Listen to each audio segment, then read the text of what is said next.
Hi, I'm Sarah Millsop. If beading and jewellery making is new to you, in this and other videos I'm going to take you through some basic findings and tools that you will need to master your new hobby. Now today I'm going to show you a very simple strung bracelet. So I'm going to show you how to create this simple bracelet. It's strung onto a tiger tail wire and we've used a culotte and crimp beads to secure our clasp on the end with a little charm feature as well. So I'm going to start with my wire. I'm actually going to secure one end of my clasp on. I'm going to use a culotte. Now that's this domed finding here. There is a hole through the centre of the hinge and your wire will come up through that. The dome's actually going to hide our crimp bead. Now your crimp bead's the next piece you need to pick up. It's the smallest bead within the finding set and it's actually soft. So this will be securing our wire into place. And you want to come back through the culotte, excluding the crimp. So we have the crimp bead here on our little loop and using my flat nose pliers I'm just going to crush that crimp bead. So in between the jaws of your flat nose pliers, and as you can see it's nice and soft, but that's now going to prevent my wire from moving. Pull the culotte up to the top and the dome will actually close and encase that crimp bead. You can get crimp covers, you can even use crimping tools to create a neater crimp, but here you'll see that it's hidden, so it's a nice quick and easy way to use it. And then we're ready to thread our beads on. I'll secure the clasp once we've finished, and I'm going to keep this little tail. You'll see I've got about 1 inch worth there. That's going to act as extra security in our jewellery.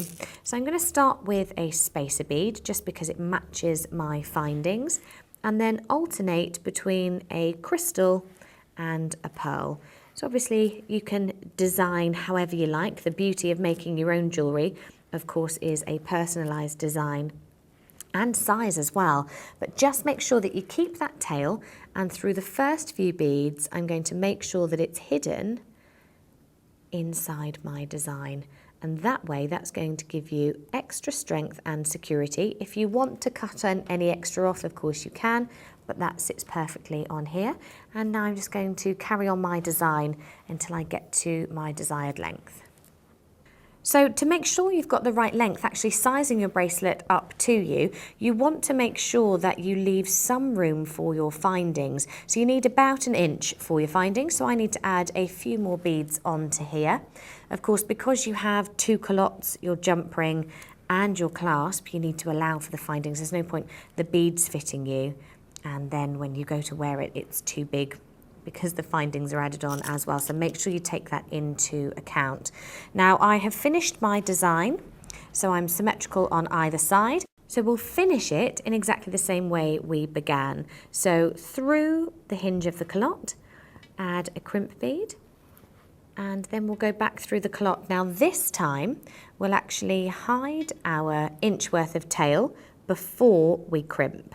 So I'm going back through my first few beads. Now with strung beads, you want to make sure that there aren't any gaps in your work and that your findings are as close to them as possible so you get a really nice finish. So you'll see as I'm pulling here, my wire is sinking through. At this point, you'll see I've got a nice little loop here. Just check all the way back through your work. There's no gaps and I'm nice up close to the findings on the other end.